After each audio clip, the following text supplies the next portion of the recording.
假設你揾到你想追求嘅興趣同埋好奇心啦，想學習點樣將興趣變成賺錢嘅機會嘅話，咁你可以點樣令到自己專心到4粒鐘去工作？以下呢3部曲會幫到你嘅。第一步就係你要將所有嘅思想垃圾從你個腦海之中抌晒出嚟。點解抌晒出嚟啊？咁做嘅目的有2個。第一就係幫你清除內心一啲嘅思想矛盾同埋干擾，令到你唔使自己騷擾去自己。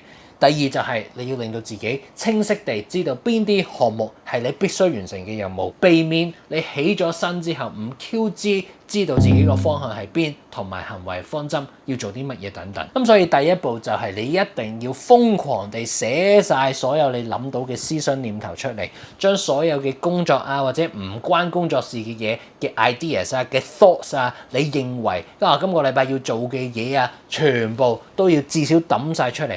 brain dump 咗先，因為我哋嘅大腦係用嚟生產創作一啲諗法嘅，而唔係用嚟去 hold 住、store 住一啲嘅諗法。你將所有嘢寫晒出嚟，你就唔再需要擔心自己，記唔記得咧？我驚我唔記得呢樣，咁你個腦咪會有空間去思考同埋創作咯。